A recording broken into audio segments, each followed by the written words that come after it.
Greetings to all Africans all over the world. This is King H, the radical African activist from Ambazonia, aka Ambas Bay. The 2 days African Union Summit has come to an end. But on the very first day of the African Union Summit, the Israeli envoy was kicked out, was expelled from the African Union Summit.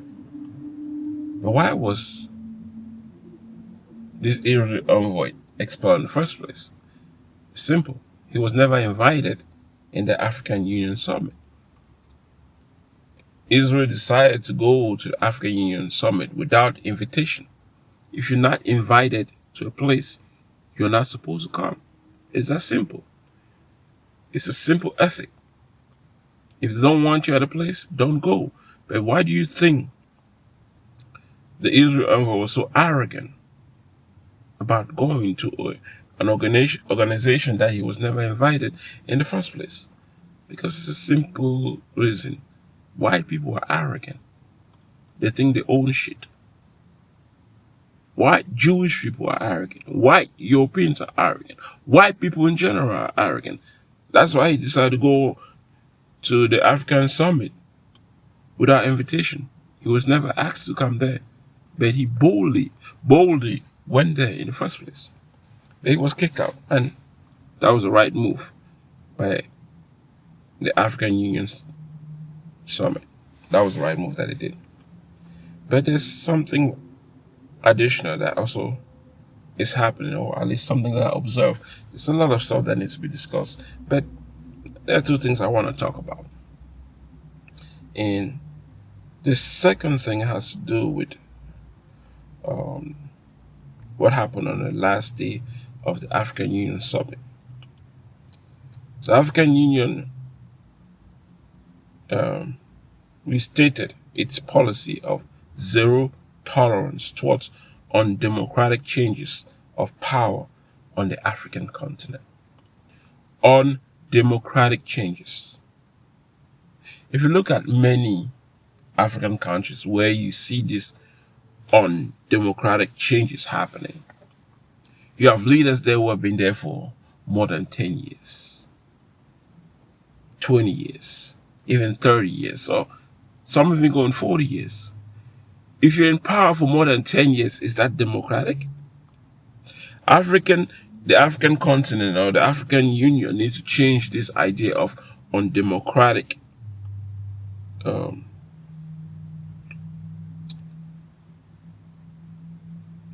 undemocratic changes that are happening. Because many of the presidents in Africa did not gain power through democratic means. Very few countries that you have some kind of democracy happening. Like in Nigeria, where they're about to be changed in power through democratic way. It might not be a complete fair way, but at least it's some sort of democratic way.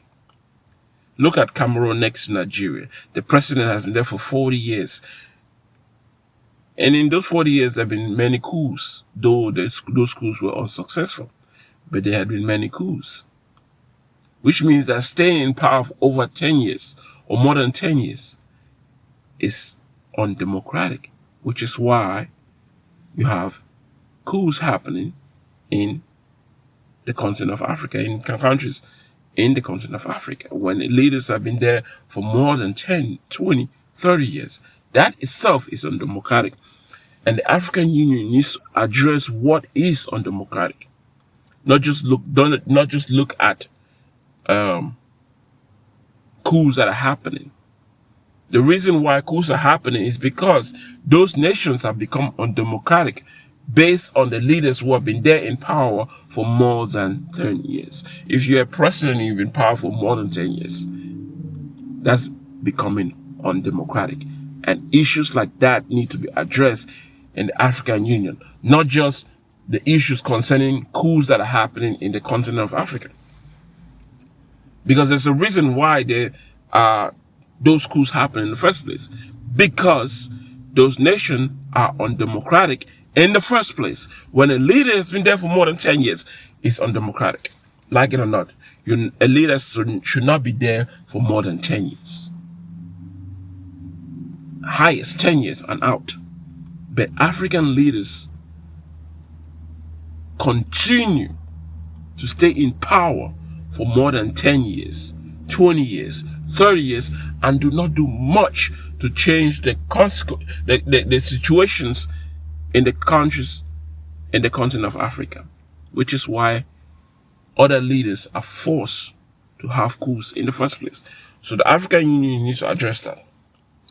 But they also went further.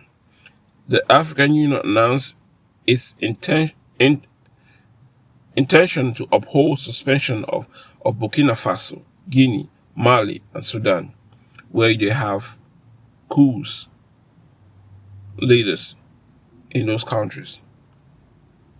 And even went further, where West African Bloc, ECOWAS, maintained sanctions against military leadership in Mali, Guinea, and travel ban against Burkina Faso rulers. All this action taken against the leadership in Mali, Guinea, and travel ban against Burkina Faso, or all the nations that have had coups, will not help those countries and will not help Africa prosper. You have this thing about 2063, a plan where you're supposed to put in place to interconnect all African countries in this economic form. How is that going to happen when you're putting sanctions on countries like Burkina Faso, Guinea, Mali, and Sudan? It's not going to work. Because, like it or not, many other African nations in the continent of Africa will have coups. Because the leaders who are there for more than 10, 20, 30 years are not helping the nation by staying there in power, especially when they're not doing anything of interest of the people of Africa, of those nations in the continent of Africa. So it's ridiculous to have this African summit and talk specifically about those 4 nations who have military coup leaders. And then you're trying to put in place the so-called 2063 economic whatever. It's not going to work. Africans, that shit is not going to work. The African Union needs to change how they look at undemocratic leaders who have taken power through coups. You need to look at it keenly, because it's not helping. It wouldn't help the continent of Africa. It wouldn't help the people of Africa. It will only cause more chaos where there will not be growth. And this actually helps Western nations, helps the G7, helps the European Union, helps United Nations, helps NATO, helps G20. Because those are nations who are interested in the continent of, those are organizations that are interested in the continent of Africa to exploit the resources of Africa, especially when the continent of Africa doesn't have strong leaderships in the nations in the continent of Africa to safeguard or to put a policy where, things are done for the interest of the people in the continent of Africa. It will create more exploitation from G7, European Union, United Nations, G20, countries with stronger economy. As a matter of fact, the African Union itself is not even part of the G20. Just to tell you that it's all about exploiting Africa, and you're creating the avenue, the pathway for other powerful nations to exploit Africa by putting sanctions against Guinea, Mali, Sudan, and you name it. I still need to look into what the discussion the African Union had in this summit. But just by looking at these two perspectives alone, it's not gonna help Africa grow. It's gonna only create more pathway for other powerful economic nations in the world to exploit Africa. And we will not achieve what we want to achieve if we go down this path. The African Union needs to change the perspective of what they see as undemocratic nations or undemocratic leaders.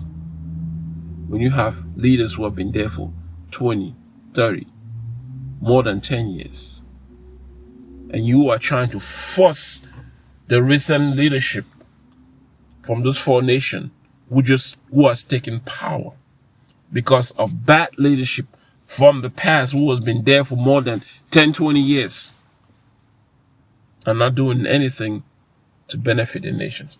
These leaders in these four nations, in Mali, Guinea, Burkina Faso, Sudan,